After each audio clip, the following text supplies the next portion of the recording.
basketball. Without further ado, please welcome to the stage, Mr. Nikolai.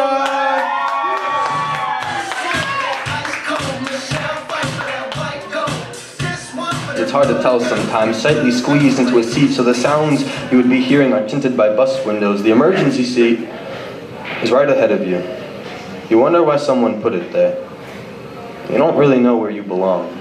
See, your first house was not your first home. You were never that lucky. Somehow unlucky, never caught between a rock and a hard place. It was always more something like your Bible and grace. Your mom, she was nothing without Christian. And Christian, he fell short of sanity, leaving no room for Christianity. Religion found itself stuck between Hans Christian Andersen and nonfiction.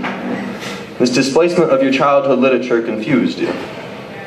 Second stop, slow down, and then to a halt. Remember that it's not your fault as three people get up and depart. Some people are simply not fit for the ride. Stop 3. You begin to wish it was me, or him, or her, anybody but you. Goddamn, sometimes it feels so unfair. You never considered she would switch seats. Bus beats followed by heartbeats. It reeks, and so it has for weeks. That's what happens when you're thrown in the streets up with your hoodie and bare.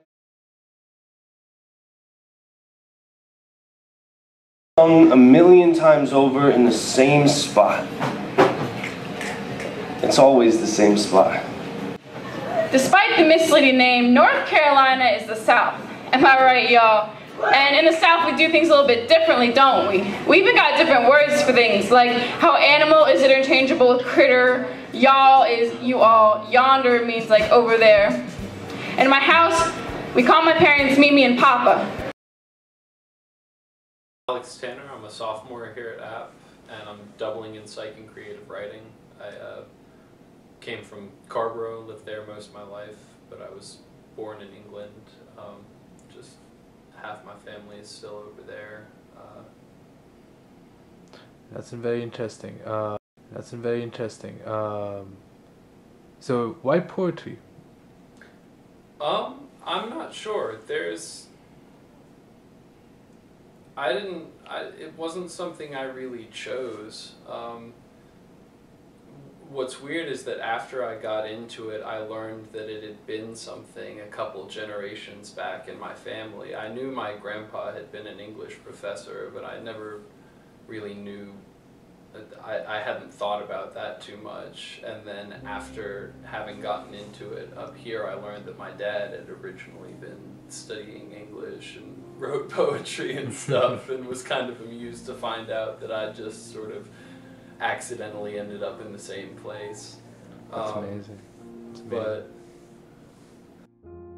well, I had I had friends who did it in high school, but I'd never really gotten involved. I was really just had a bunch of other shit to deal with in high school and was frustrated, and whenever I tried to write then, it just wouldn't come out right because it was way too angry, and it was just it just never came out the way I wanted it to, and I never finished a piece even then, just because I'd get too worked up.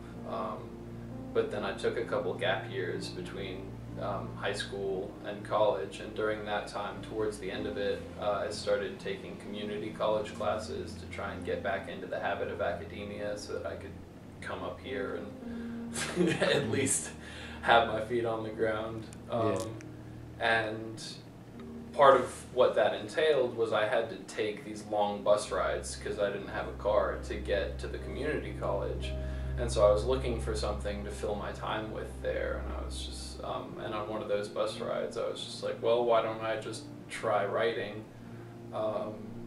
And so, I mean, the stuff I made then was shitty, and it's still not that great, but it was a start, and so I was just sort of doing that by myself without really showing it around or anything much. It's the skeleton key to the door of every home, in any country. Any house in the world will be open to you if you can learn to laugh like they do. And it may seem strange at first. Like watching the surface of a frozen lake ripple, but then you realize that ice is just water. They're one and the same, really. One just grew up in a different place and never spoke Spanish. Leave your computer open at night. Don't turn your Skype on.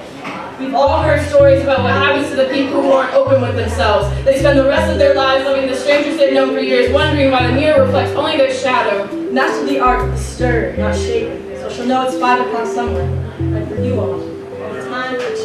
If she's thirsty, you'll make her a drink. Serve it with pineapple. Her favorite. Maybe if she's feeling tipsy, it'll be easier to cross the line. And by line, I mean border, as many times a year as is permitted by the government. And if you can't cross, stand at the edge and shout confessions that make the border guards blush. And they can hear it, and it's almost embarrassing like in my accent. Hey, no it's not.